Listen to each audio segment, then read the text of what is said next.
அதாங்க லோடிங் பாயிண்டில் போட்டாச்சு, தெரியாமல் ஆரம்பிச்சிட்டோம். இப்போ அதுக்கப்புறம் லோடு ஏற்றுனாங்கன்னா பில்லை வாங்குகிறோம், லோடு எடுத்துன்னு போய் இருக்கிறோம், அடுத்த லோடுக்கு போகிறோம். இப்போ 4 லிஃப்ட் வந்துருச்சு, ஒவ்வொரு பில்லை ஏற்ற போகிறாங்க. ஓகே வர எவ்வளோ வெயிட் வருதுன்னு தெரியல, பார்க்கலாம். அவ்வளோதாங்க, பில் ஏற்றிச்சு போயிட்டு பில்லை மட்டும் வாங்கிட்டு வந்து கிளம்ப வேண்டியது தான். சரி இதுங்க போயிட்டு வந்து பில்லை வாங்கிட்டு வந்தேன். சாப்பிட்டதுக்கப்புறம் பில்லை வாங்கிக்க வேண்டியது தான். அதை நம்ம போயிட்டு வண்டியில் வெயிட் பண்ணலாம். எவ்வளோ நேரத்துக்கு வராங்கன்னு தெரியல, என்ன பண்ண தெரியல. சரி பில்லை வாங்கிட்டு நம்ம அப்புறமா கிளம்பிக்கலாம். டிசி வாங்கியாச்சு, வாங்கிட்டு அவ்வளோதான் கிளம்ப போகிறோம். எவ்வளோ நேரம் இப்போ வந்துட்டோம், இதுக்கு மட்டுமே 1 மணி நேரம் ஆச்சு வாங்குறதுக்கு. சரி அவ்வளோதான், நம்ம கிளம்புறோம்.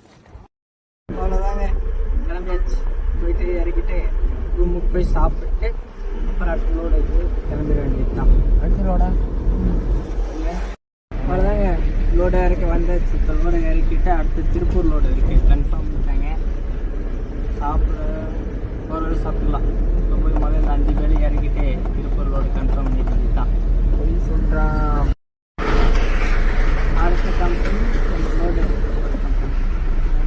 தெரியுதான் தெரியல. இந்த கம்பெனி தான். லோடு இறக்கிட்டு ஸ்ட்ரைட்டாக திருப்பூர் தான் போகிறோம்.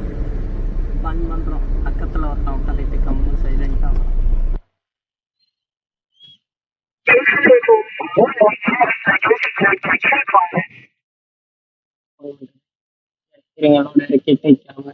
வீடியோ கண்டினியூ பண்ணிக்கலாம். இப்போ தான் வெயிட் பண்ண சொல்லிட்டாங்க, ஒரு 10 நிமிஷத்தில் வரேன்னு சொல்லியிருக்காங்க. அது வரைக்கும் 1 நேரம் வெயிட் பண்ணிவிட்டு வர மணிக்கு தான் பின்னாடி தான் இருக்கணுமா, அது வரேன்னு சொல்லியிருக்காங்க. வந்தானே இறக்கிட்டு கிளம்பிட வேண்டியது தான். நான் வந்துட்டாரு, வண்டி கொஞ்சம் லைட்டாக ஸ்டடி பண்ணி போட சொல்லியிருக்காரு. ஸ்டடி பண்ணி போட்டு நம்ம லோடு இறக்கிட்டு கொஞ்சம் அமௌண்ட் வாங்கிக்கின்னு நம்ம கிளம்பி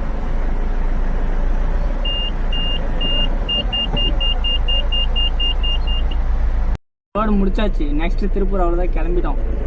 திருப்பூர்லேருந்து உள்ள ஒரு இங்கேருந்து ஒரு 26 கிலோமீட்டர் வழியாக இருக்குது.